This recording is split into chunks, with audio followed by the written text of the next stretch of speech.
中国味道匠心酿造。本节目由400年正宗中国味海天独家冠名播出。尝美味享优惠，封神餐厅订得到。本节目由让你顿顿都封神的美团团购联合赞助播出。小象超市30分钟快送超市，感谢节目官方食材供应商小象超市赞助播出。一饭封神尝百味，一杯宫酪品匠心。本节目由一口爱上中国味的宫酪酸奶赞助播出。好水煲好汤，好水煮好饭。本节目由每一滴都有源头的农夫山泉赞助播出。Como 管家厨神到家，本节目由一句话就能轻松做好菜的 Como 全屋智能赞助播出。一饭封神更懂美味，麦麸迪解码贴心更懂犬猫。本节目由麦麸迪指定赞助播出。卫龙高鲜牛肝菌魔芋爽，鲜香爽。本节目由卫龙魔芋爽赞助播出。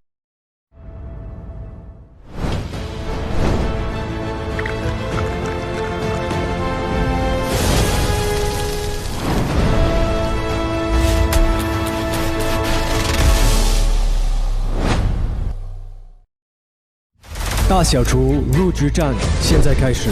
我今年的评判标准也比去年高了。你的结果是出局。天哪，全都没过。不管大厨还是小厨，大家都得拿自己手上的功夫说话。口感是超级好，很产自然的感觉。入局可不敢？入局，恭喜你入局了。耶！大小厨入局战的比拼已经全部结束，再次恭喜本轮最终入局的32位厨师。这一季的选手太厉害了，我觉得我很亢奋，就感觉接下来会很精彩。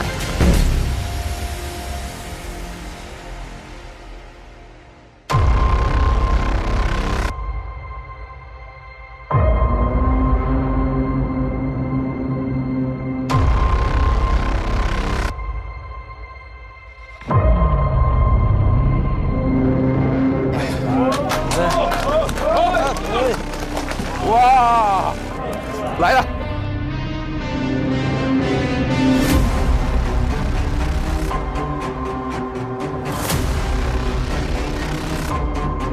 哇，你们都上去了！他们不会要挑我们挑战的。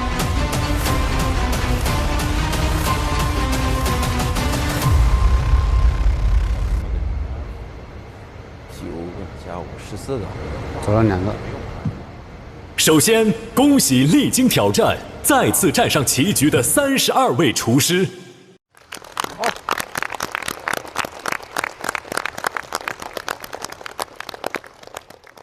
我们将开启新一轮的交锋。团体赛，张帝比啊，有可能。但是不是平均呢？要不然他们就其中有1、2个要1打2。接下来的比拼是16对16，16对16，哪来的6呢？我觉得有2种可能性，第一种就是小厨直接补位，第二种就是节目组有备选的大厨。我从嘉宾，我们不是有去年的1、2、3名吗？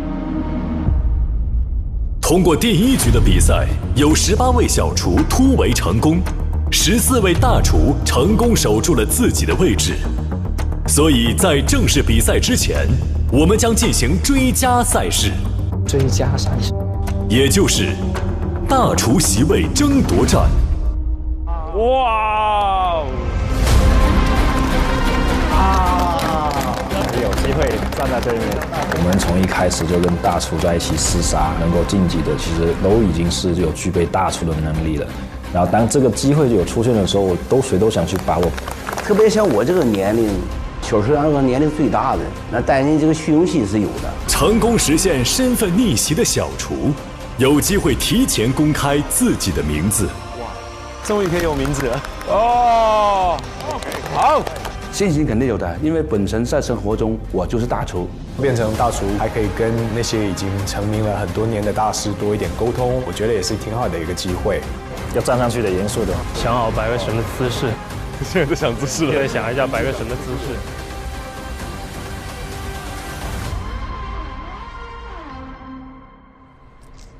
我们一起 PK 吧，能当大厨是最好的。谁不想？对，他总有条件嘛。对，那应该有条件。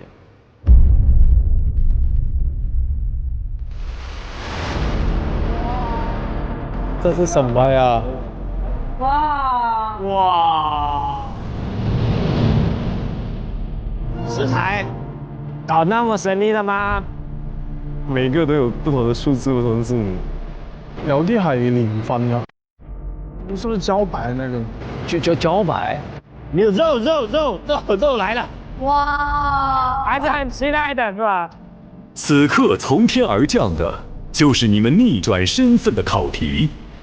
限定食材创作，这个有点好玩了。中国地大物博，山川湖海孕育出无数带有地域印记的宝藏食材。眼前的这些食材来自3大国家级优质食材体系。MTYS 是中国名特优新农产品。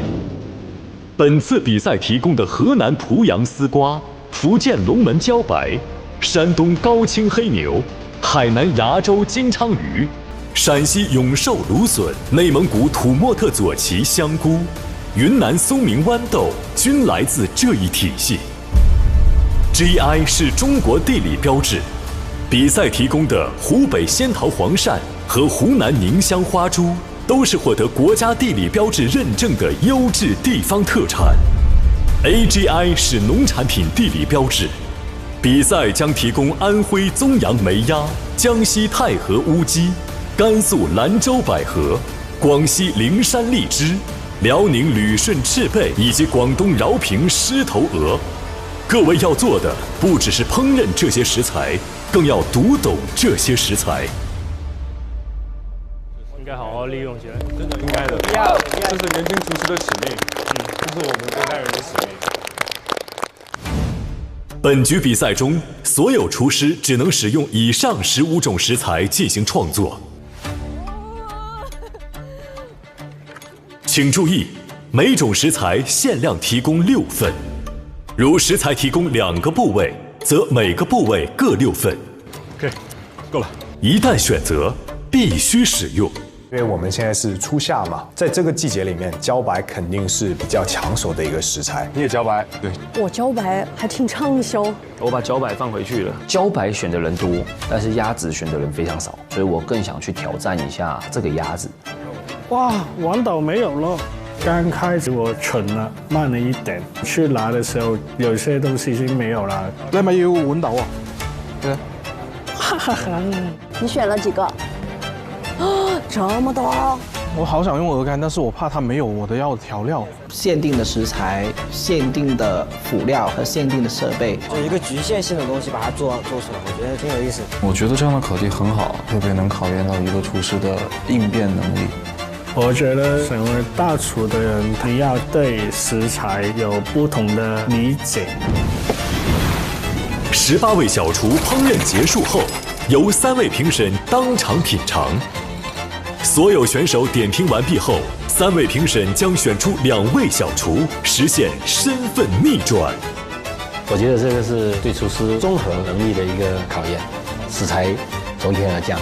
所有大家都為之，很平等的，大家一起發揮。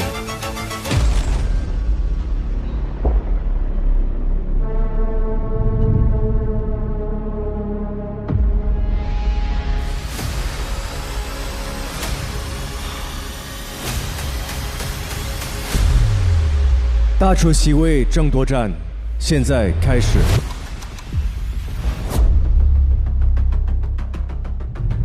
特别这种比赛没有准备的，就靠你自己想。对，临时发挥。有限的酱料，有限的材料，这个我觉得蛮难的。其实这个比赛呢是一个很好的历史来的，因为很多小厨经验也不小。通过这个比赛，他们有一个机会证明他们本身有的 talent。其实我觉得。这一季挺多小厨都有资格能成为大厨的，因为看他们在现场的表现呢，其实都表现得特别好。但是这次更多的是考验大家的临场反应和对食材的运用。我觉得选中国地理标志的好食材，这个很好，因为我们毕竟在中国，我们做的一个中餐也好，西餐也好，它一定要用当地的一个好食材，地域性的好食材去用。在15个食材给大家选择是公平的，你可以选一个，你可以选多个，所以在一个公平的赛制里面，大家在发挥自我，那这个高低就能分出来。厨师的聪明其实也很重要，就发挥到食材的魅力。其实按照规则来说，他选到什么食材就必须要用到他的菜里。对，那如果你太多就没有主角配角，就很乱。所以选多的人其实压力蛮大的。非常期待他们的呈现。荔枝选的好像也不少，你看像甜哭了和港厨都在处理荔枝，不知道他们会怎么做。荔枝最难做的，荔枝姐你做甜品，要做成主菜主料的话，它的选择性不多。哎，我也很想试一下那个荔枝什么味道哎，我看起来很绿哎。广西的荔枝应该是那种清甜，所以我觉得我还挺期待这个什么广西的荔枝。甜哭了，目前是唯一一个以甜品为主的一个厨师，期待他做的甜品，因为呢，甜品高手。我看他选了荔枝、百合、丝瓜，然后还有香菇。其他几个是搭的啊，但香菇这个味型在里面，对。只有你想不到，不会做不到，没有做不到，没有做不到。我把香菇切碎，再焯水，加上鸡精酱油等佐料进行烹煮，给香菇带来一个底味。但是还用香菇啊？对啊，它香菇现在煮水嘛。过滤之后的香菇进行烹炒，加上小米辣、蒜头、大豆油，还有用了一些辣鲜露。哦，这很大胆啊，很大胆。它做甜品还加蒜跟辣椒，对。有锅气的甜品呢，这一个。然后拌进我的马德琳面糊里面。我今天就是要做一个多重口味的马德琳蛋糕。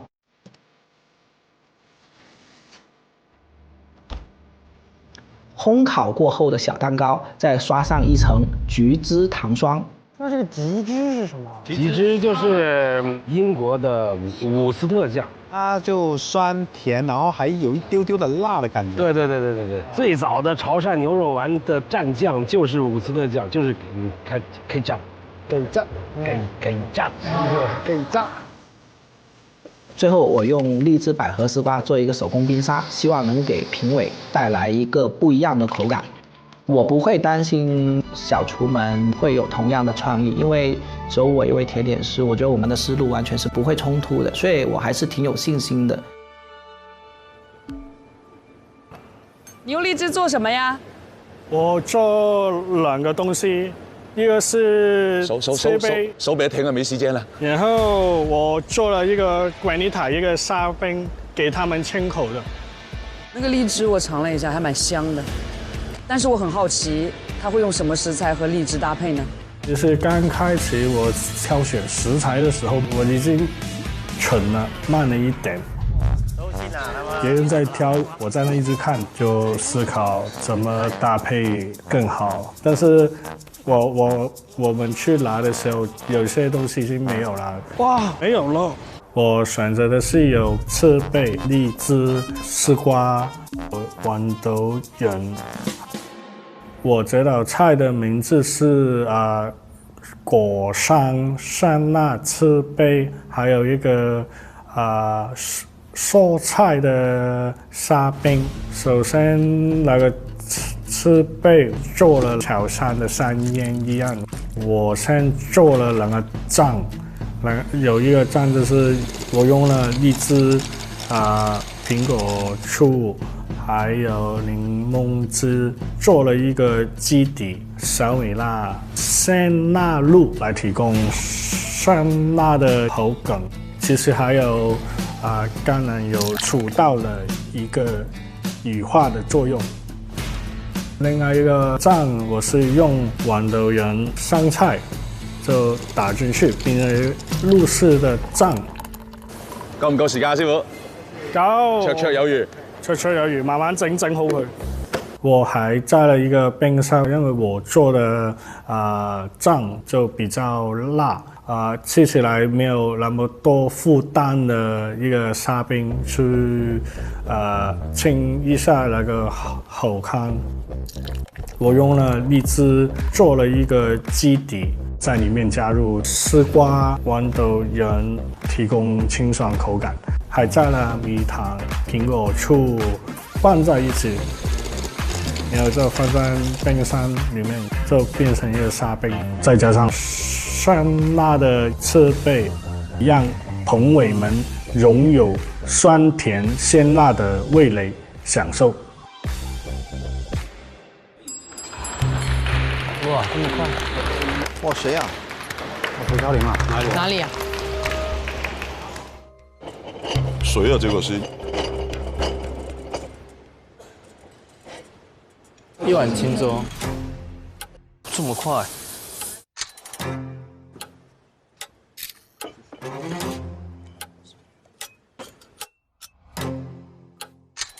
谢谢你。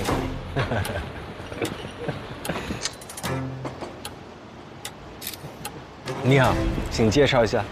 三位老师好，我是来自潮汕的一碗清粥，这个是我那个临场发挥的，而且这个菜里面没有用到任何的调味料，也没有用到任何的佐料辅料，一切的元素都只有百合。一碗清粥只选了百合。对啊，他很自信啊，他只用了百合。对。食材降下来的时候，就很多选手都在想有没有其他的一些调料啊、香料啊、辅料啊，都在问。配料是不是随意的？辅料我们自己的不能用吗？我这个时候我就来了一个灵感，那我为什么要去选这些东西？我如果想跟他们不一样，我就把这些东西全部去掉，做一个没有任何配料的一个菜，就只选了一个百合。这个菜的一个重点就是以百合清甜的味型为基础，用不同制作手法去体现它的多样化、多元化。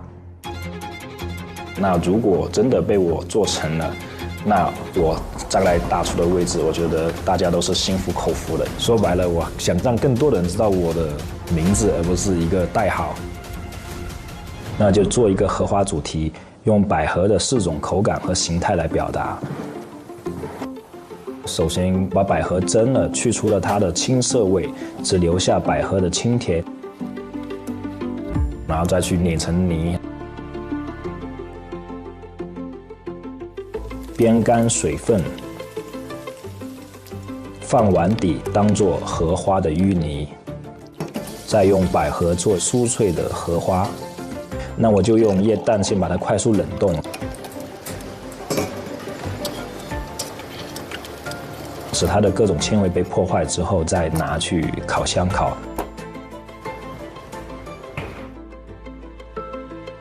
烤过的百合瓣比喻为荷花，再用百合做一个根，百合根比喻为荷塘的水。因为我的根里有水，它的味道很淡，所以我加了切碎的生百合，类似荷塘里的浮游生物。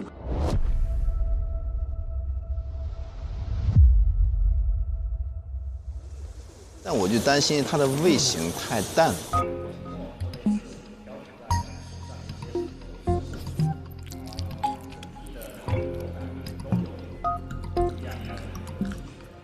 And there's one chef only use lily purple. I think that one. Yeah, and I think it's quite smart because you have to focus on the ingredients. Yeah, that one I think is smart move. 那你说你连调味料都不用的话，这就有点。百合真的不用什么调味料，你放什么调味料下去都会撞的，所以除了甜的东西跟它辅助，其他好像都撞了。它的这个构思还是蛮巧妙的。生的它是清甜，爽烤的这种，烤的口感是酥脆的。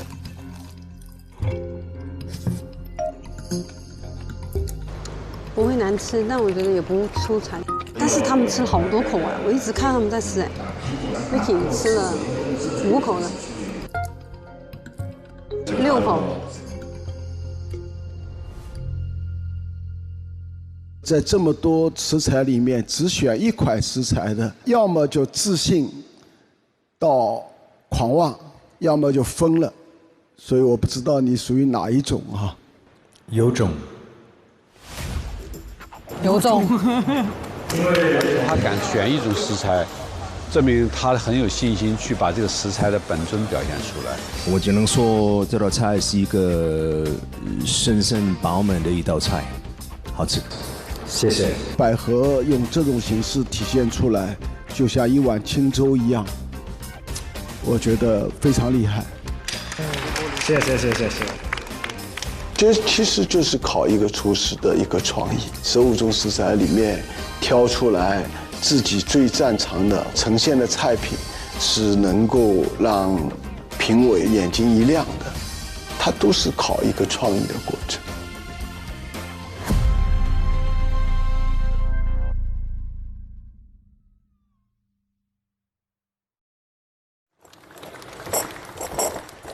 哎呀，他这个终于交了，最期待的就是这个，太想知道了。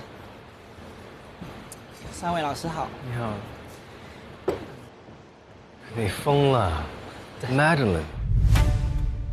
这是一个多重口味的马德琳小蛋糕，因为它的味道比较甜辣一点，所以我在杯底做了一个爽口的冰沙。我希望我这个搭配是有点意思的。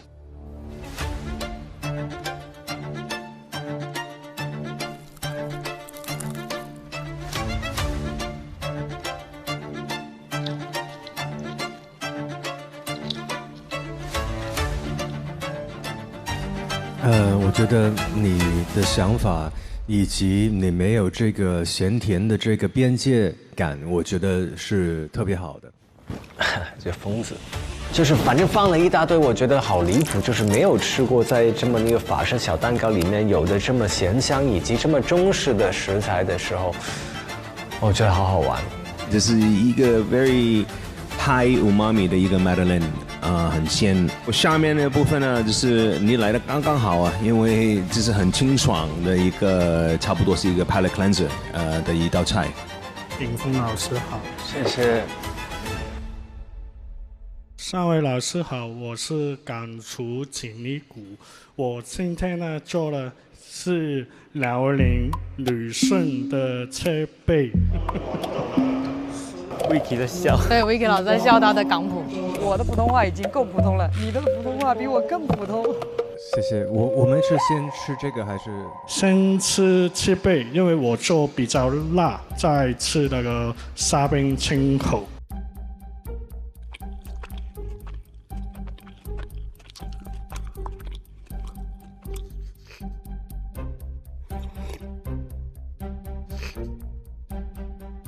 这个赤贝下面的汁酱，我看你把这么多的蔬菜基本上用完了，特别好，我觉得。我非常喜欢你整个平衡，我觉得很清新、很清爽，没有负担，特别是这么新鲜的一个赤贝，就是应该能够吃到它本味。我觉得你是表达到的，谢谢。谢谢天峰老师。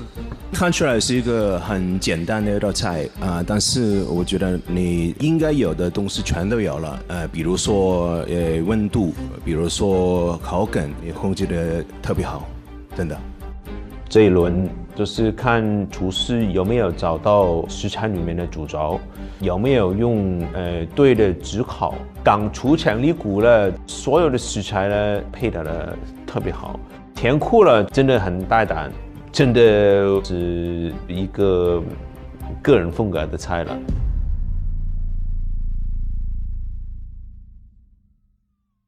阿妹，这个是那天坐在你旁边的那个特务追厨。我很期待他那个出品，因为我昨天就看他干活，他昨天干活台面就非常的有条理、整齐。我最讨厌的就是混乱，因为这就是我 J 人的性格。我想事无大小必须得干干净净、整整齐齐。来做小笔记。哦。我是会在桌上贴一个很完整的计划表，然后严格按照计划来走的人。那比如这次我选了4个食材：乌鸡、茭白、豌豆，还有赤贝。那我的计划中最重要我要先做的东西就是把乌鸡熬成一个高汤，因为熬鸡汤的时候呢，鸡皮会有很多的肥油出来，那个汤就不会那么的清澈，所以我把鸡皮拿出来之后放到烤箱里面，把它弄成一个很脆的脆片。所以我的这道菜就是吃乌鸡不见鸡肉这种感觉。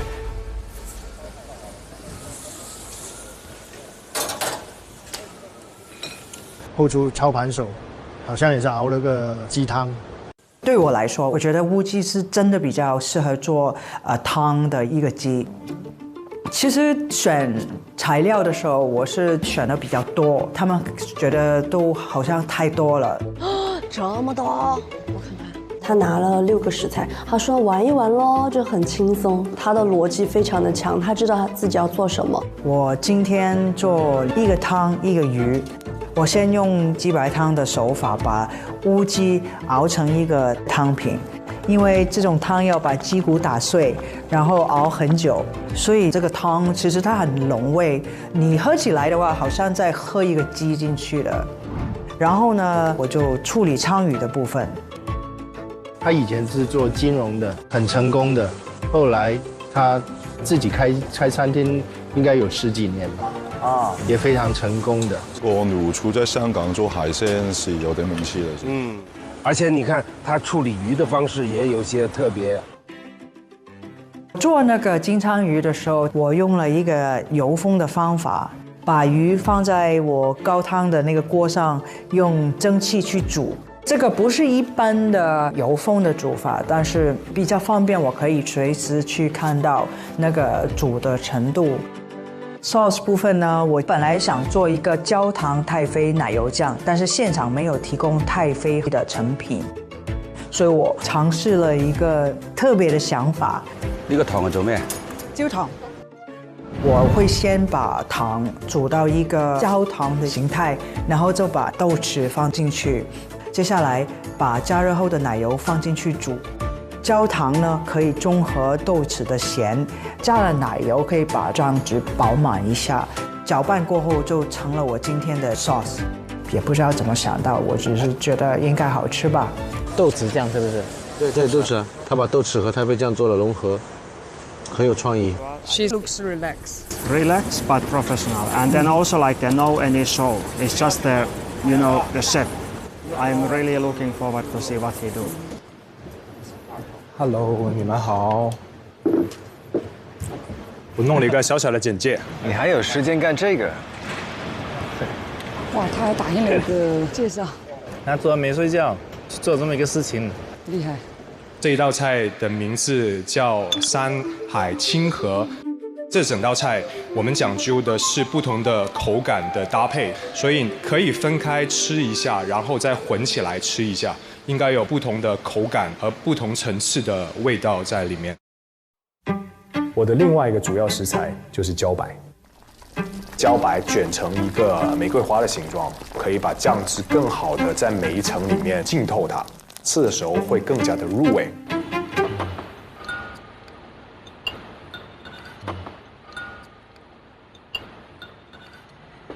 想听评委说一下，它的是什么味道？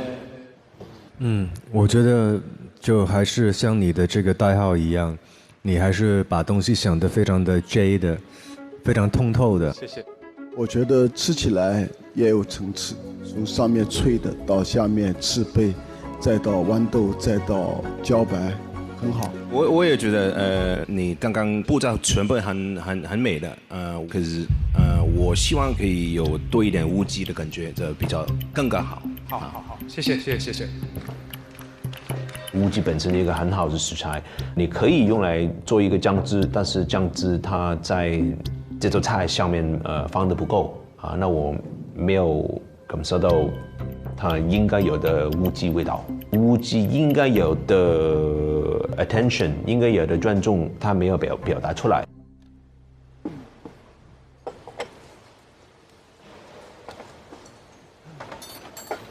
还有 table side 的 service， 行。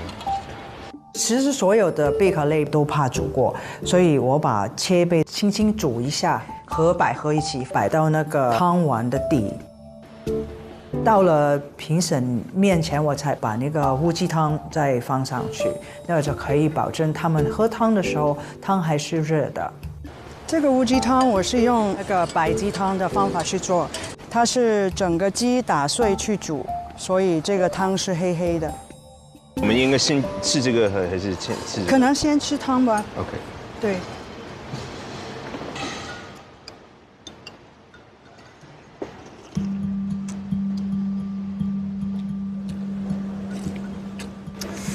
这个汤的颜色我怎么觉得这么不友好？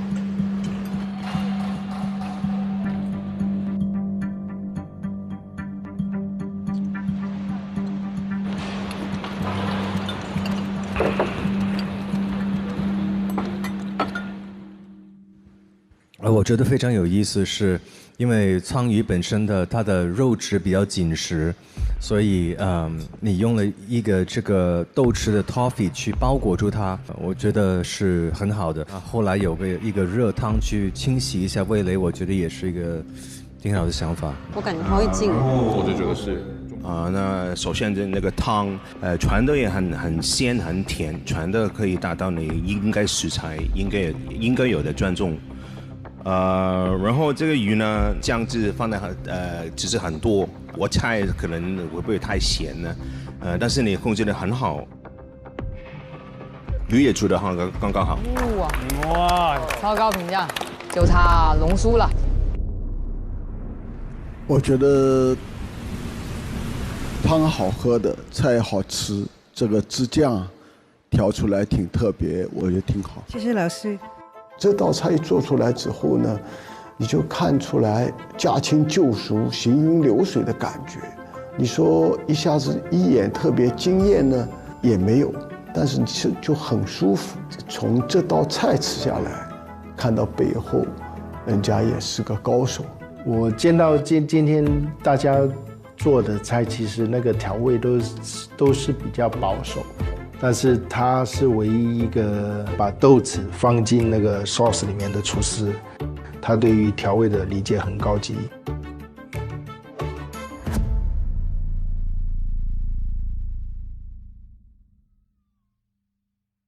中国味道匠心酿造，本节目由400年正宗中国味海天独家冠名播出。尝美味享优惠，封神餐厅订得到。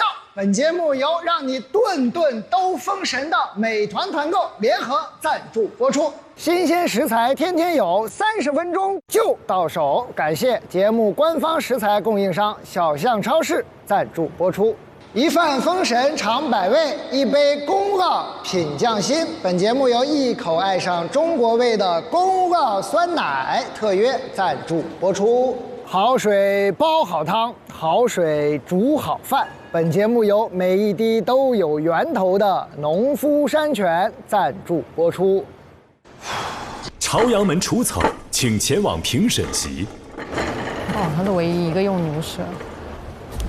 各位老师好，我这道菜呢是一个慢煮的牛舌，用高汤慢煮一整只牛舌，使牛舌的口感达到最佳。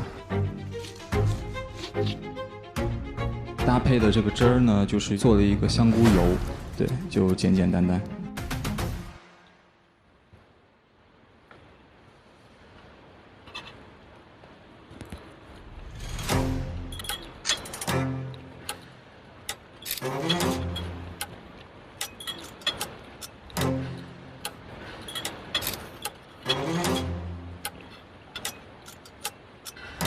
完蛋了，它冷掉了。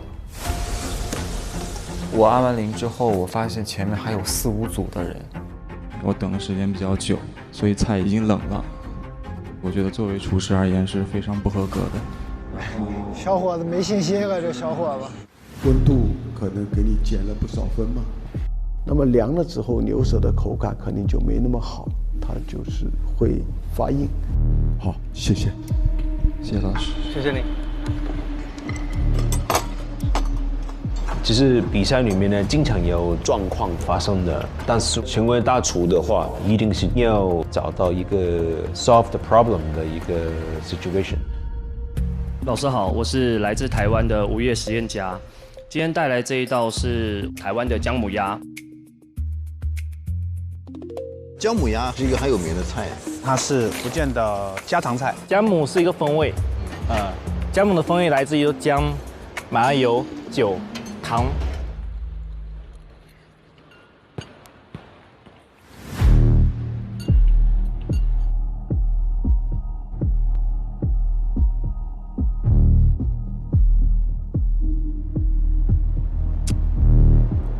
为什么不选择砂锅？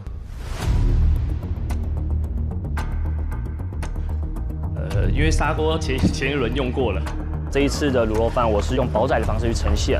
哦。然后这一次我想呈现的是比较精致一点的摆盘。然后刚才这个盘子是有加热过，然后可能等的时间比较长。可能有点冷掉了。它的姜母鸭其实是不错的，但是像这种菜，温度是一个非常重要的元素。这次我用砂锅做了一个煲仔。三位老师好。你好。哇。他用一个砂锅去保持鱼的温度，这个就是临场的经验了嘛。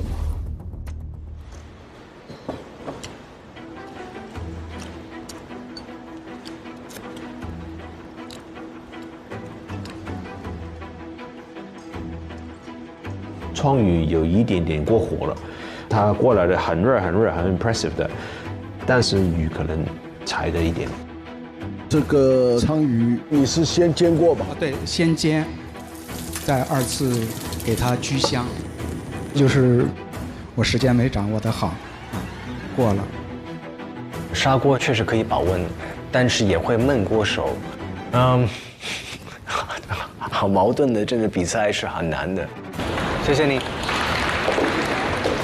那今天没有一道菜不好吃的，让我挑这些厨师的菜有什么不好？我觉得都是吹毛求疵。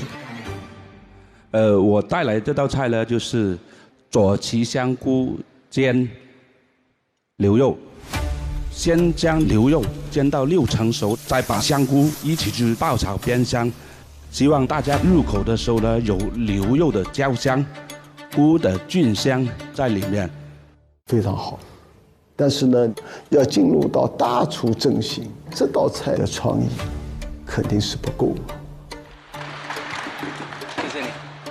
小厨要具备非常多的条件才能变大厨，比如说如何确保这个菜的温度不要冷掉，在选择器皿的时候能不能为菜加分，设计菜的时候有没有创意。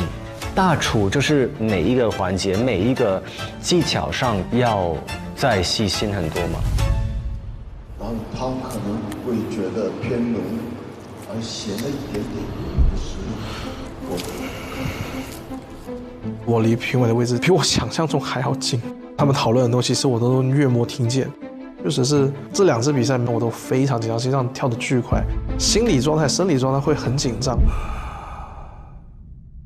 但是我也是兴奋的。我对这个比赛的赛制，其实我还蛮喜欢的。既然你是要一个小厨升大厨的一个争夺战，那你肯定要展示一些其他人未必能做到的东西吧？那就试一试呗。我选到的食材是芦笋、茭白、丝瓜、香菇还有鹅肝。一看到这个食材的组列的时候，我已经有一个大概的想法。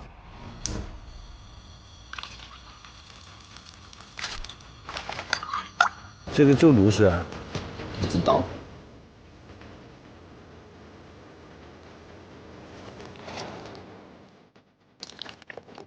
但是它这个也有点危险的感觉。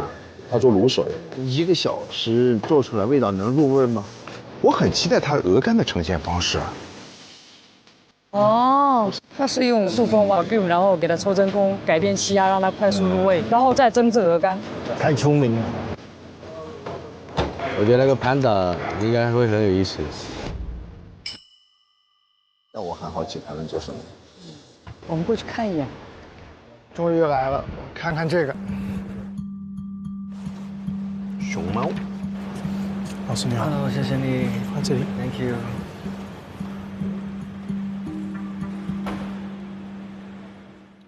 我明白了，他做的一个蒸的鹅肝那个。蒸水蛋吗？对 ，custard 那种，它是要稀释一点的。这不是一道普通的蒸蛋，它是由3部分组成。第一部分是杯底的鹅肝蒸蛋，我是把蒸熟的卤水鹅肝搅碎成泥，把蛋黄加入泥状的鹅肝里进行搅拌过滤，再倒入杯中进行蒸制。这一部分就能带来鹅肝的鲜香和顺滑的口感。第2部分是我用茭白蘑菇丝瓜做成蔬菜花，因为我没有在当地这里找到做蔬菜花的模具，然后我就拿了一个纸杯剪了个模具出来，把那个花放在纸杯圈里面，再将蔬菜花放入蒸好的鹅肝蒸蛋上，这部分能带来蔬菜的清甜。最后是我的澄清蔬菜汤，我打算是把所有的蔬菜用绞肉机绞成碎，然后混入一个蛋白，倒入水中，让它变成一块饼，然后去吸收它的杂质，再进行一次澄清。在澄清后的汤里加上木薯粉，就会让本就清甜的蔬菜汤增加一层绵密的口感。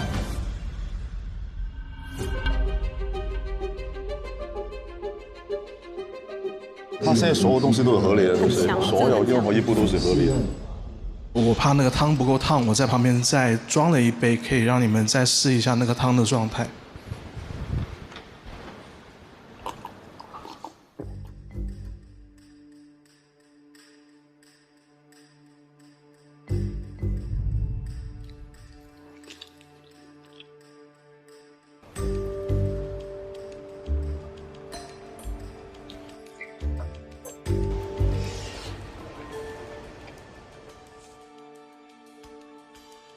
首先这个鹅肝做的超级美，下面的 custard 的 texture 的汤，上面的蔬菜，全都煮的刚刚好啊，调味也是刚刚好。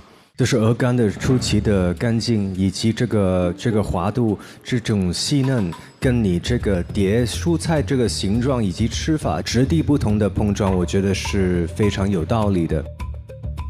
我觉得汤好喝，清甜。第一口就是很鲜的，我菜里面一定有一点高汤、肉汤什么，但是的甜味就是完全来自蔬菜，对吗？是的，做得很好。谢谢3位评审。厉害，这真的很厉害。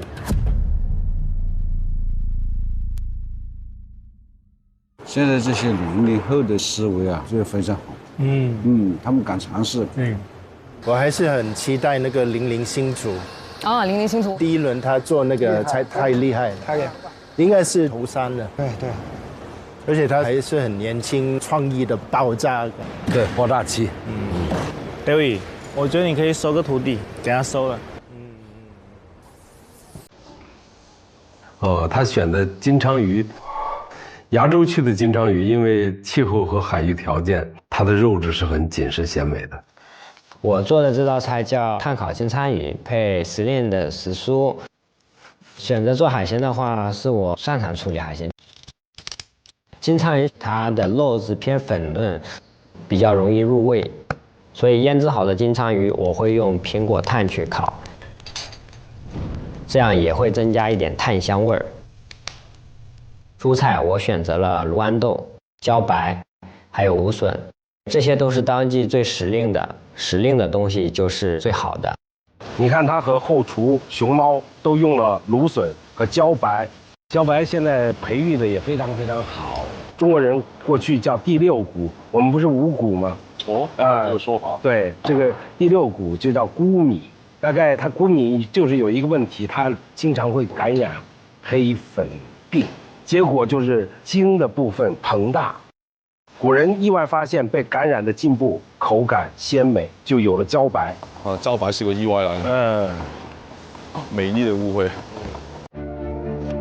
为了让食材本味最大化，我就用芦笋的边角去煮水，然后用芦笋水去焯芦笋，再放冰水里冰镇，就一点都不浪费。茭白片也用茭白水和少量橄榄油去炒制，豌豆进行简单的炭烤，这样就能充分发挥各个食材的本味以及特性。因为我不想破坏食材的本味，所以我用胡萝卜、洋葱、大葱以及大蒜等蔬菜熬煮一个高汤，过滤浓缩后加入柠檬汁和盐，增加一些酸酸甜甜的口味，以此来衬托食材本味。就不要因为这么好的食材过度的调味、过度的烹饪，把好的食材就毁掉了。为了搭配炭烤味，我又炸了葱油，葱油放在炭火上恒温，能让葱油味更浓。过滤后淋在汤里就完成了。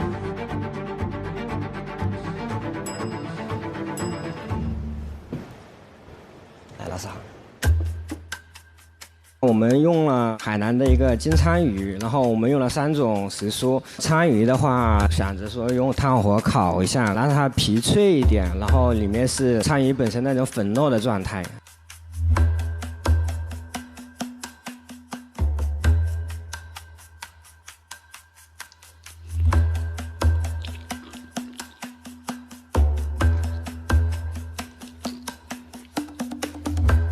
目前我觉得它是稳的，它绝对稳。首先你的金鲳鱼的皮做的很脆很脆，你的鱼的熟度真的是刚刚好。金鲳鱼在烤之前，我会把它先放在冰箱里，利用冰箱的风口把鱼吹干一点。吹干后，我会在鱼和烤架上分别喷上油，再去烤，这样也会防止鱼皮粘连，从而变得更脆。下面所有的蔬菜，你的熟度也是我们说叫 al dente， 你应该表达的状态全都表出来了。我的想法跟 Vicky 老师一样，每个食材的准确性是非常高。我挺喜欢你的汁酱，很浓郁。好，谢谢龙叔。现在年轻厨师真厉害啊！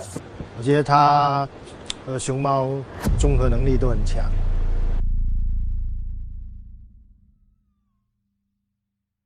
想不到今年有很多厨师来自必翅膀餐厅，他们的手艺和功夫有一点说法。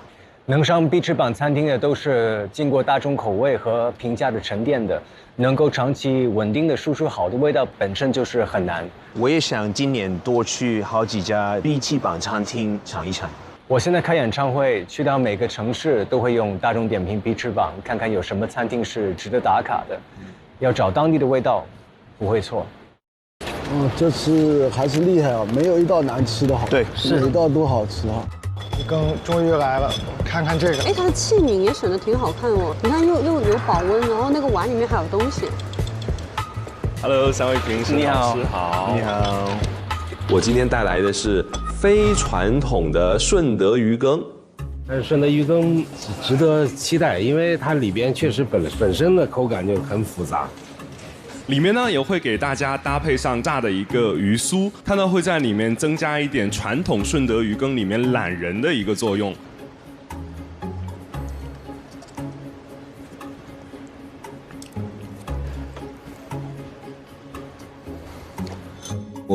我很喜欢你的创意，因为你刀工、你的炙烤，全都在。我特别喜欢你猪油炸的一个，但是用鱼的嫩味，做出来是特别好吃的。这个做得很精致哈，还有食材也很丰富，味型也很丰富，我个人觉得很喜欢。谢谢大家。我今天带来的是一道荔枝味的宫保乌鸡。我觉得很好玩，我没想过乌鸡跟荔枝用这个吃法。我觉得太合适了，因为本身荔枝的这个酸甜果酸加一点点咸辣，我觉得好搭呀。我觉得这种冒险的精神是非常可嘉的。开了，哇，好香哦！哇，香味都出来了。师傅，你做什么排骨啊？茶油蒸排骨。不，他们3个都一样食材的。都排骨。我炖芦笋汤。小辣椒做什么啊？他做糖醋排骨。宁乡花猪肉，我们湖南的特产。这个花猪肉它不像那种大骨头的肉，花猪肉它骨跟肉它本身就很鲜美。对，它不是很柴的那种。哎，小雨，你看大家不约而同的，还是都选了各种各样的肉啊，还是都爱吃肉，没肉真不行。确实，而且你看做肉菜，大家都习惯性的会往里加点蚝油，加一点进去，味道立马就会被勾出来，这样肉吃的也会更鲜更入味。当然了，肉类烹调盲选海天蚝油就对了。原来是这样。今天给您带来的是一道家常味道的糖醋排骨。我认为最抚慰人心的不是顿顿山珍海味，而是您回过神来，踏踏实实的尝一口家常味。生活本就是酸甜交织，我希望各位评委老师都甜甜的。真会讲。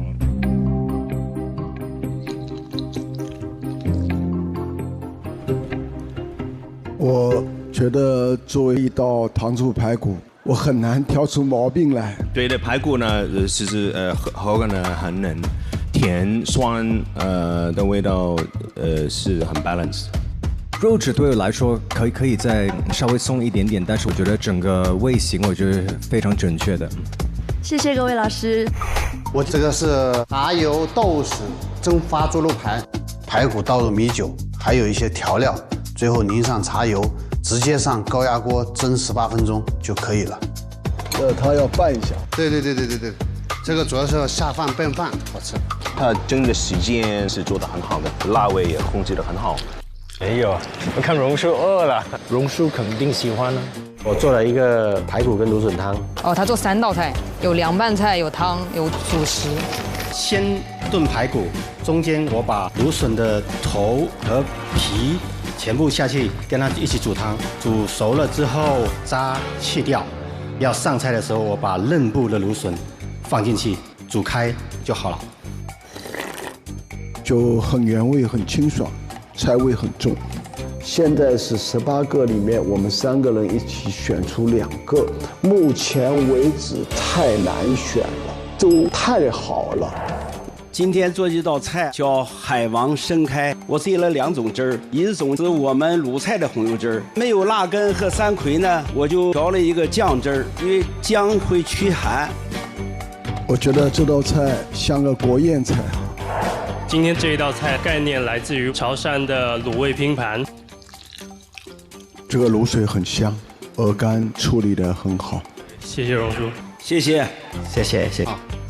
谢谢老师。今天表现的这些厨师啊都非常优秀，你在这里面你要挑最好更好，所以他18个人里面，我们还是要重点哪个我们觉得能闪光的，很难选的。现在公布，通过追妻赛成功晋升为大厨的2位小厨。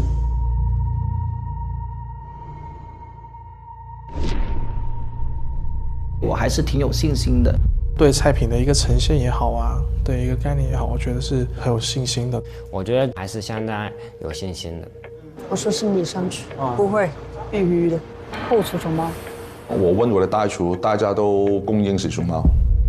我觉得功夫熊猫还有甜哭了，港厨潜力股蛮让我欣赏的。 00后新厨表现得非常出色。今天有很多选手做出高水准的菜，就看谁做的比较有层次感，谁可以看到多一点技巧，多一点思考。最终成功晋升为大厨的选手是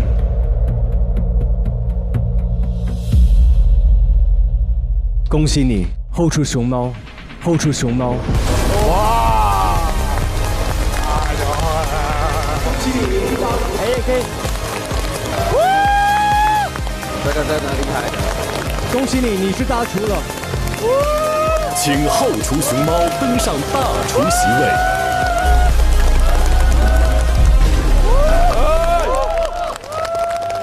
后厨熊猫能够有这样的信心去做这道菜，我觉得挺大胆的。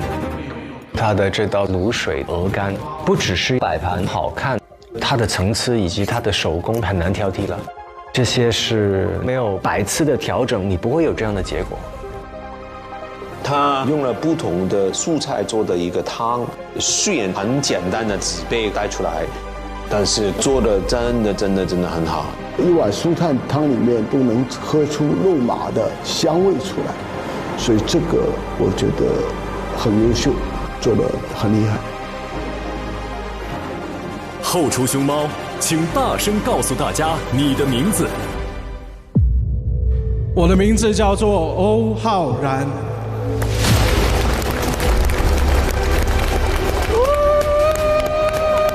哇，还挺帅，哦，帅气。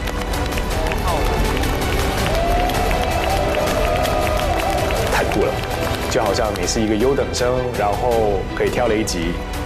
恭喜你，大厨欧浩然。从小厨变成大厨这个身份的转变，第一呢是压力吧，就是你得对得起这个名字。期待一下欧浩然吧。接下来宣布第2位成功晋升大厨的小厨。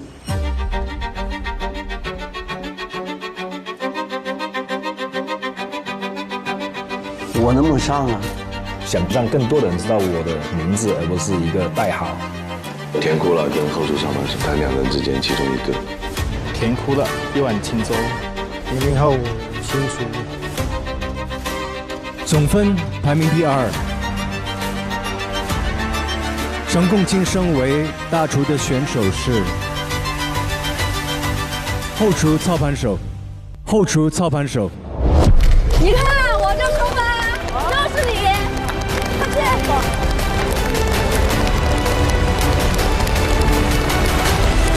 哇！没想到啊，我有想过。这位厨师程序很好，他把翅背切得很薄，然后用热的、很浓郁的乌鸡汤淋下去。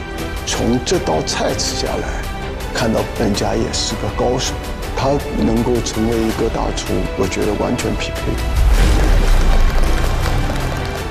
我本来是做金融，然后一直来说我很喜欢煮饭啊，接手了餐厅。我给自己1年的时间，想知道如果把爱好变为自己的工作，还会不会喜欢？现在做了12多年了，我还是很喜欢。对我来说，做饭是可以给朋友跟家人传递快乐跟爱，我觉得这是厨师的意义。后厨操盘手，请告诉大家你真正的名字。我叫张婉玲。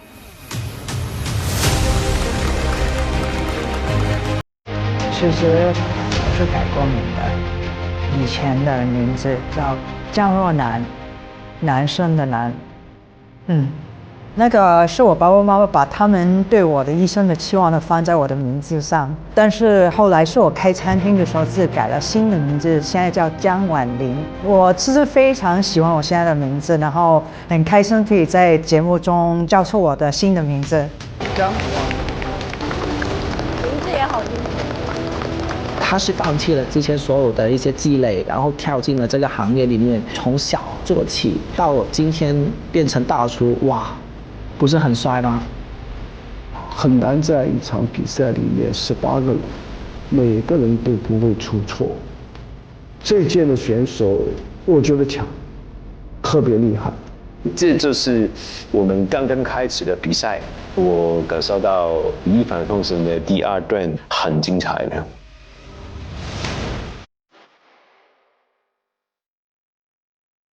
听说你们选了赤贝，是啊，那这个对储存条件要求很高了。哇，你们看海那么新鲜，是啊，你知道为什么不？为什么呢？来，我来给你展示。嗨 ，Como， 帮我把冰箱调到适合存放赤贝的温度。好的，冰箱已经调到2度，把赤贝放入 AIE 票临仓储存，能最大程度保持赤贝的鲜甜。哇，这就搞定了。对啊，Como全屋智能系统很聪明的，一句话就能给这里的所有冰箱精准调温。难怪我们的食材保存得那么好。是的。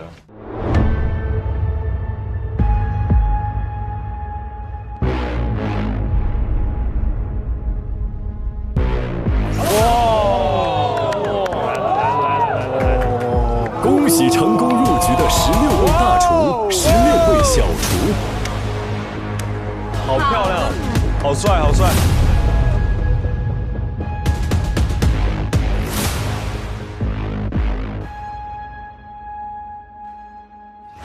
哇，这是什么？擂台，全哥，你的擂台来了。中间是要站上去吗？这是要干什么？我还是有点紧张的哦。我看不到顶上哎。哇！哇！哇！哇！哇！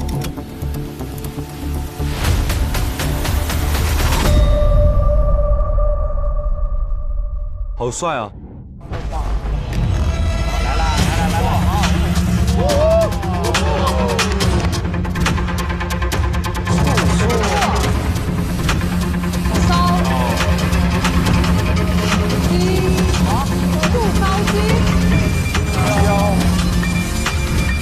红汤、红油、红豆，那儿石台。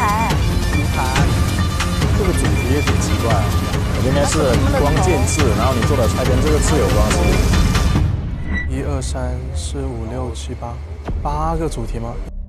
升上来什么东西啊？哦，棋盘4个座位，2对2。估计今年应该会有新的花样。第2局对决主题：海天大小厨2对2对决战。2对2，2个小厨，2个大厨，对，还是1个大厨1个小厨。注意是2个大厨对打2个小厨。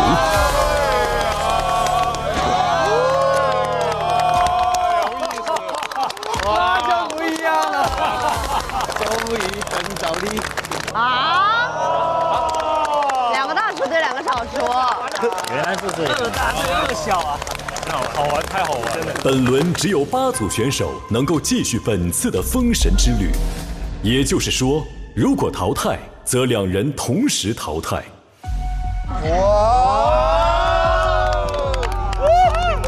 刺激！我是觉得绝对的碾压，就是你，对，更重要是如果都8段，对，都8段，双把家还。今年这么激烈，从一开始就开始厮杀，这样子 PK 8组都是大多数是大厨赢。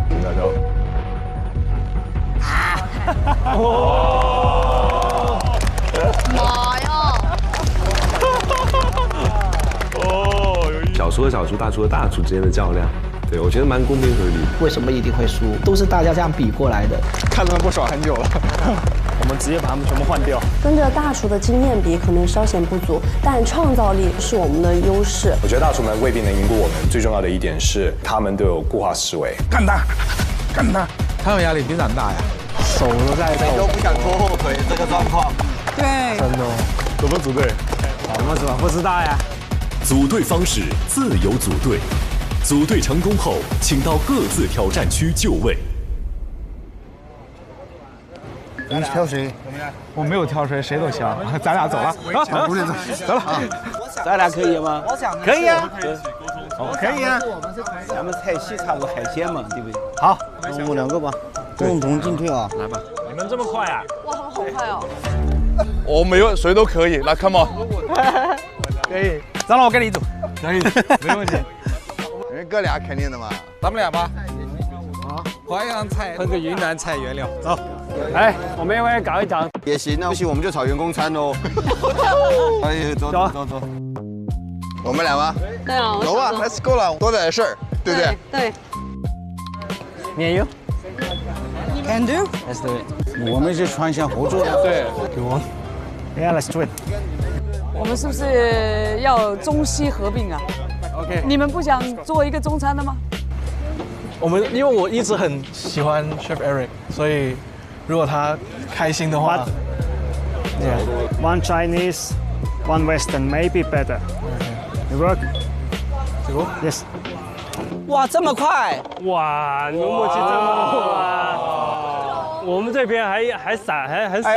哎，这是一个好事，我们看看他们选谁。哎，对，有道理。然后我们想想，他们大部分都是同一菜系的，对，中中西西。我觉得小厨谁都不能放弃，我们围起来商量一下。商量一下 ，OK。我发表一下我自己的意见。我们不管他们选谁，他们怎么搭配都没有关系。但对于我来说，我们都是小厨。我们走到这一步，我觉得我们应该是互补，然后去干他们。我觉得首先要考虑的是距离，就是看看哪2位组队可以练菜的，练菜的，这是很重要的一件事情。不然太长距离线上沟通没有办法从嘴巴试那个味道是很难的一件事情。所以我是觉得从这个方面，但是是填窟了，依据到地理位置这一点，然后我们按照地域去划分的。那我跟你就 OK 了。我们的程度可以去试。对，我上海也行。我选你。我觉得你们俩沟通好，沟通一点。来，我们讲谢，打谢，来加油，走，加油！来，一展加油，加油！下面公布第2局海天大小厨2对2对决战的对决主题。在中国，总有一些经典名菜能瞬间唤起我们的味觉记忆，它们来自不同地域。经过一代代厨师传承、修正，像海天400年正宗中国味一样，在时间里沉淀出属于中国人的味觉审美。经典考验基本功，解构考验创造力。所以本局考核主题为海天中国味，挑战中国经典名菜。手拿把掐，川菜的经典很多哦。对呀。经典名菜，来吧，没问题的。解构的东西是我们擅长的。没错。解构其实还好。对，就是你把东西元素解构出来，好，不一定做成一模一样，你知道吗？对。经典菜不需要改的，还是吃下去那一刻，吃的人会马上想到那个经典菜的，我觉得最精的部分。现在公布挑战规则。大小厨组成挑战对手后，选定同一个棋子，每个棋子所代表的经典菜将在选定棋子后公布。我已经确定好我们要打哪一组了。我觉得如果真的是我们用实力赢的话，我们就打这个湘菜和川菜大师。第一组选择挑战的大厨是黄慧明、邓华东。好，雄起！加起来多少啊？150了吗？没有啊，一个60，一个130。选他们组的人会多。这么强的阵容，你们有没有不敢来？挑战者请上前。我们走吧。走，我们走吧。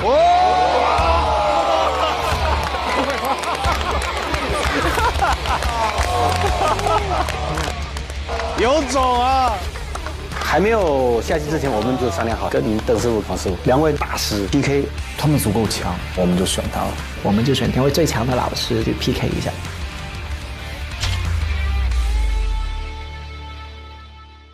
请大厨选择挑战者。首先，很感谢4队选手看得起我们2位。我觉得你们赢了，那是中国餐饮的未来更强大。如果我赢了，就给我了更多学习的机会，我可以继续看下去。所以说，既然你们4组站这里了，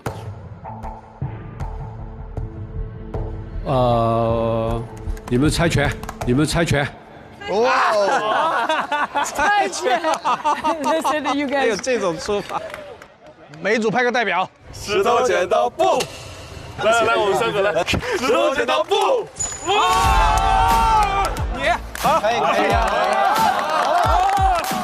我们2个，一个厦门，一个大连，南北海王挑战，川湘挑战。大厨黄慧明、邓华东，小厨大连海王早餐爸爸，2组成功匹配。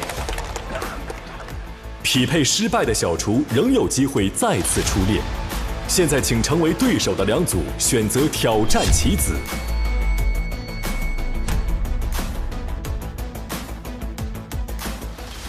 我们想海鲜，我这没有海，没有，这没有海鲜的。对呀，怎么他当少当什么奖？烧腊。对呀，烧个红烧。我就当时呢，我就一个想，就选烧吧。要红烧，不管你红烧肉啊，还是说红烧海参呢，红烧鲍鱼，你叫红烧这个东西，咱是特别俗的烹调方法。我们都来一个鸡吧。但是呢，邓师傅说要鸡，都来一个鸡。早餐爸爸他也不见人员，他说想做什么都行。就因为我们只看得懂，就是鸡是主要的食材，而别的都是调味料和烹制方法。最好是鸡，我觉得就是鸡是最勤奋的。对，早上鸡鸣了，天亮了，干活了，选鸡。好 ，OK， 来，那个拿过来，对，好。我这个人就是爱面子，有时候抹不下脸，我这后悔，实话实说。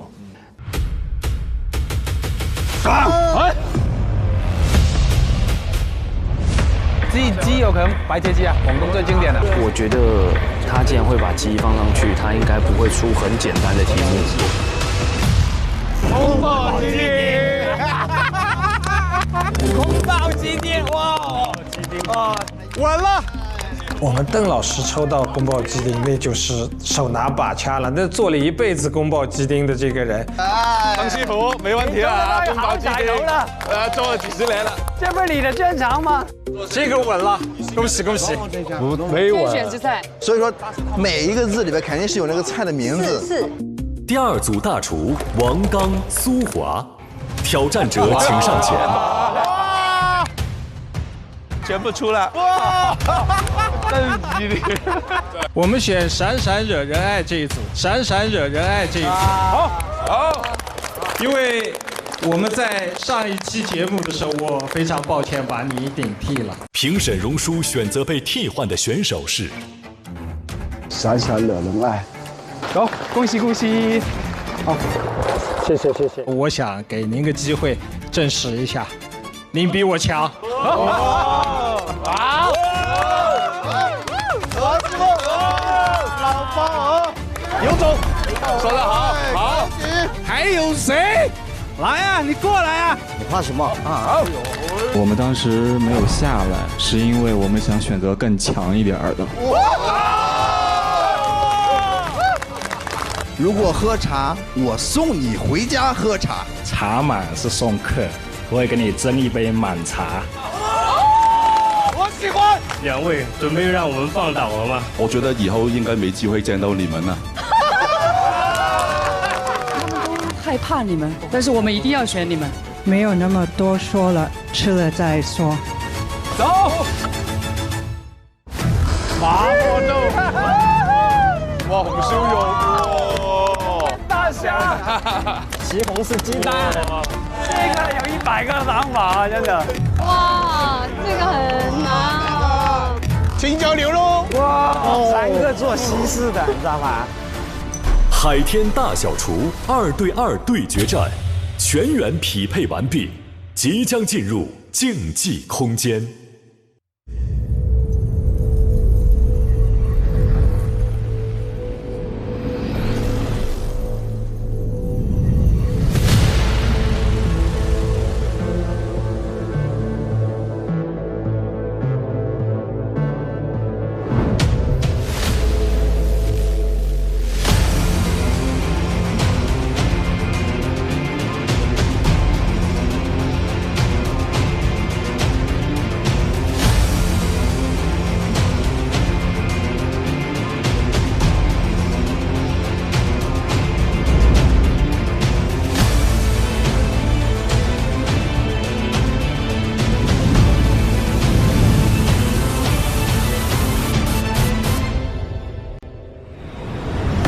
欢迎32位选手进入海天一饭封神第2局比赛现场。本局比赛是海天大小厨2对2对决战。本次比赛，评审将在看不到菜品制作者身份的情况下，做出绝对公正的评判。最终用菜品征服更多评审的一方，才能成功留在局中。盲品呢，就是没有机会解释，我们只能靠味道来评审。在盲选更残酷。我现在的用的是心思呢，他们不一定能看透。其实盲评对于每一个选手都是很公平的一件事情，它一定是以味道去取胜的。无论是谁都有赢的机会，只要你做的这种东西能切中他们的点，就赢了。这次的2v2赛制，就好比我以前做一些 forehand、sixhand 的活动一样，会有独奏和合奏，很考验2个厨师的配合。这个有好有不好的，2个厨师爆出来火花，可能很多新的 idea 出来。但是如果2个人有分歧，这个就可能是一个问题。所以1+1不一定大于2，也可能等于混乱。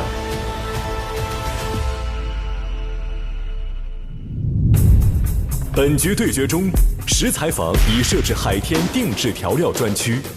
作为拥有400年正宗中国味鸡店的调味品牌，海天将为本局提供多种中国味型调料，选手可根据菜品需求自由选择使用，为本局挑战中国经典名菜提供更多创作可能。大厨之间的合作一定是1+1大于2，我们一定会旗开得胜。又一次碰上了大厨，但是这座山我们会再一次翻过去。我对所有的设计全部都很有信心，不能输。我根本就不在乎他们是谁，我的对手不是他们两个，我们的对手只有我们自己。没有悬念，我们是最佳拍档，肯定是我们赢。海天大小厨2对2对决战现在开始。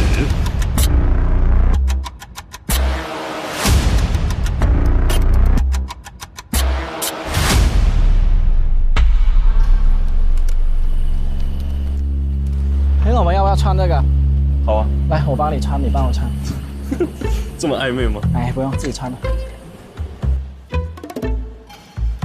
You see, they seem to be playing. 这2位更像2个教授。这2位教授到底做什么菜呀？这组好看了，都是厉害的组啊。Give me a chance. This one. Give us a chance. Oh no. 石头剪刀布，石头剪刀布。OK。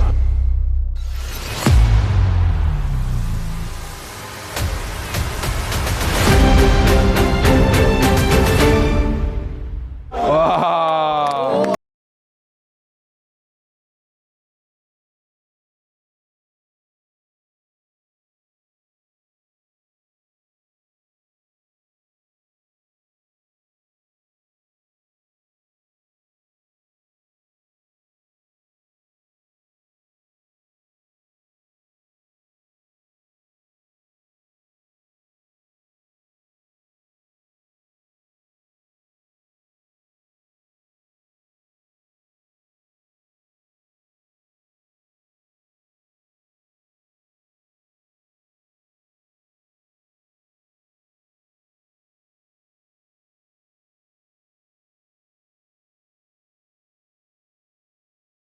辣，然后牛肉的滑。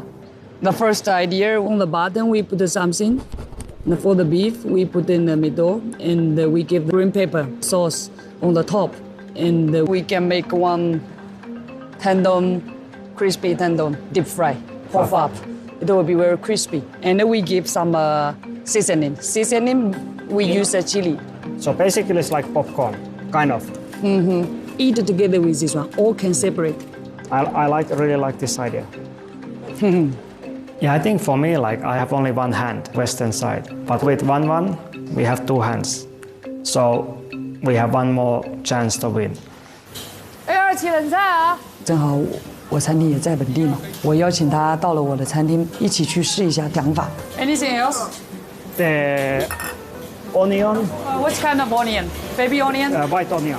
White onion. Yes. 白洋葱有吗？给我拿一个白洋葱。白洋葱好。对。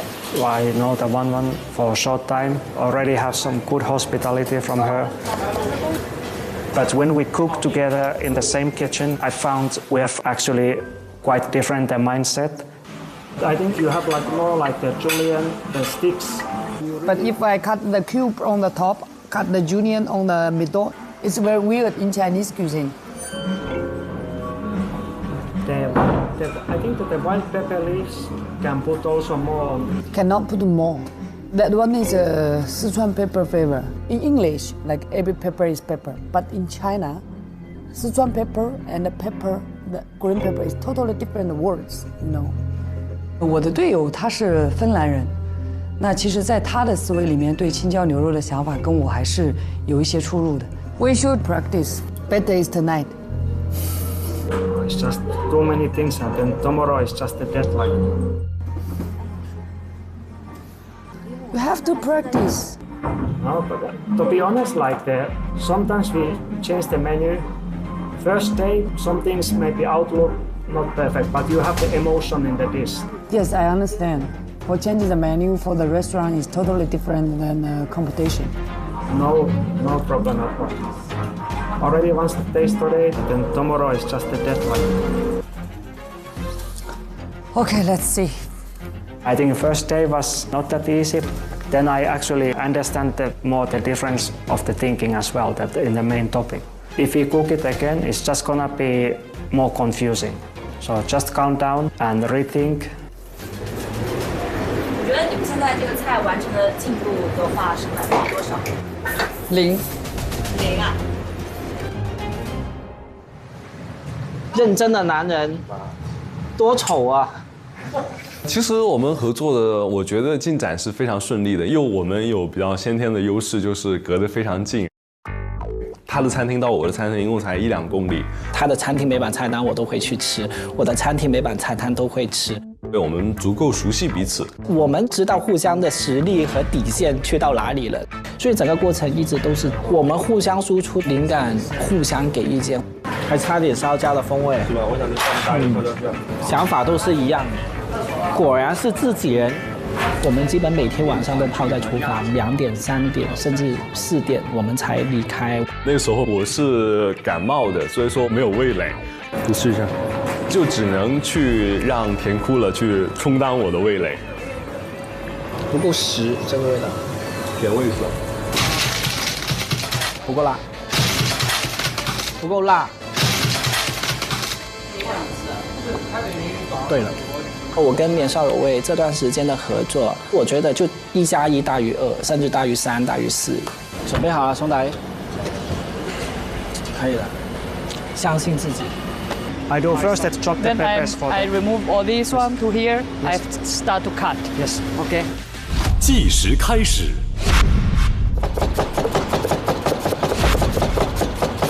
他们的案板都不一样，一个是中餐常用的圆墩，一个西餐常用的长方砧板。我们西餐主厨拿中餐刀切洋葱来切得挺好的。这组文文胜算应该大吧？做湘菜的。I don't have confidence now. You have? No, I don't have now.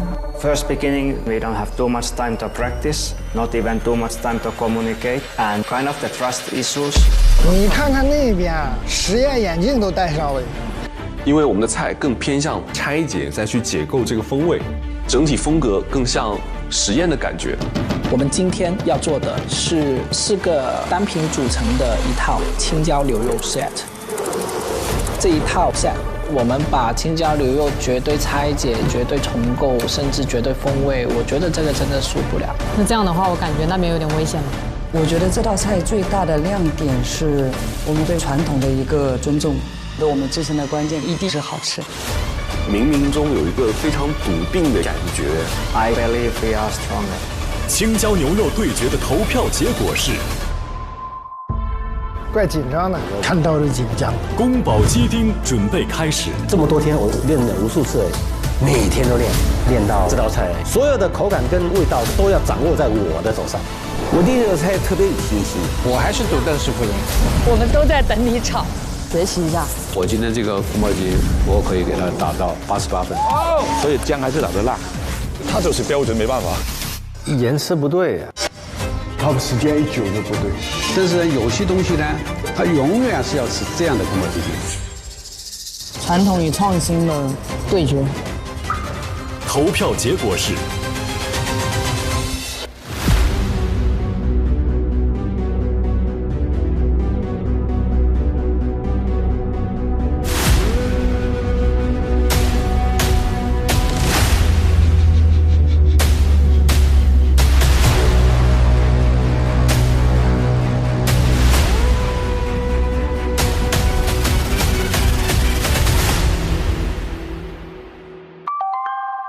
大家好，我是欧浩然。今天我会为大家带来一道冷吃的蛏子沙拉，然后会配上一个花雕酒的油醋汁。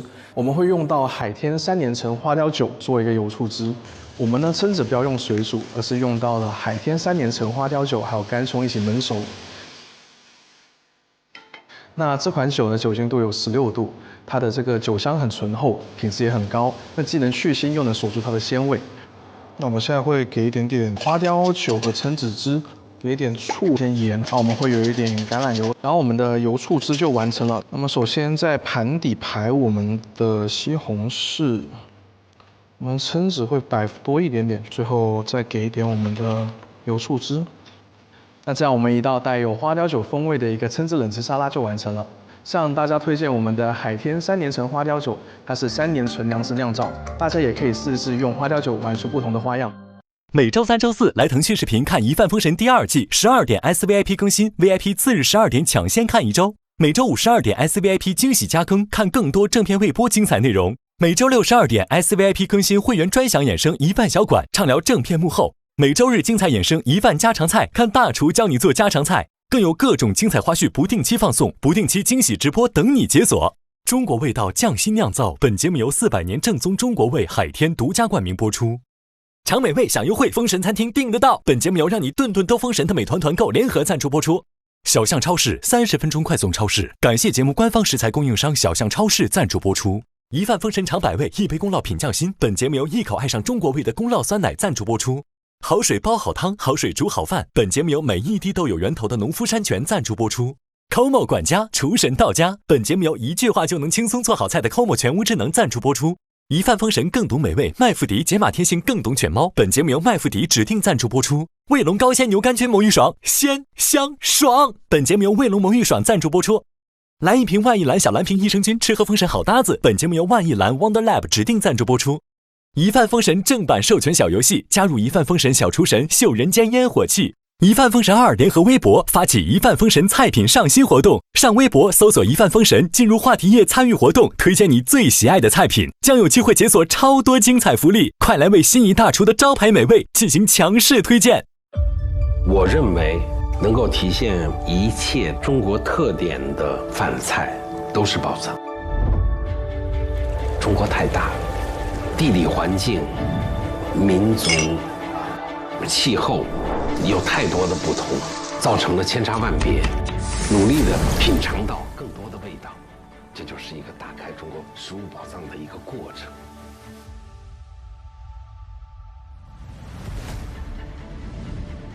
上微博进入一饭封神话题页，为你喜爱的厨师打 call。上微博参与一饭封神话题讨论，获取更多独家精彩花絮。上微博参与一饭封神2二创大赛话题讨论，赢取更多精彩福利。上微博参与一饭封神2观后感话题讨论，分享你的节目观后感。关注新浪娱乐，精彩内容早知道。下载网易小蜜蜂，看更多年轻人的朋友圈。超1000万留学生都用有道词典 AI 同传。上1点资讯，了解节目更多精彩内容。上知乎参与一饭封神2问题讨论，参与知乎剧综圈子活动，解锁惊喜好礼。上百度 APP 搜索百度娱乐 get 更多娱乐精彩独家内容。上百度搜索一饭封神第2季，精彩内容尽在百度百科。上新浪新闻客户端搜一饭封神，看节目更多精彩内容。看新闻用 Zaker， 关注最新节目资讯。中华万年历 APP 陪伴成长，记住一生乐趣。西窗竹 APP 品味中国诗词之美，就是检验这些创新最好的地方。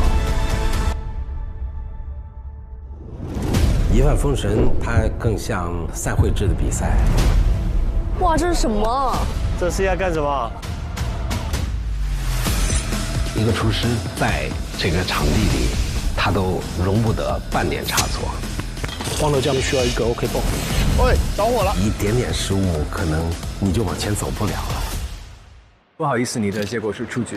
这个结果反而是我不能承受的结果。上微博参与一饭封神话题讨论，分享你的节目观后感。更多节目精彩资讯尽在新浪娱乐、微博综艺、新浪综艺独家社交媒体平台微博，首席合作媒体新浪娱乐、微博娱乐、微博综艺、新浪综艺。你的结果是录取。对吧？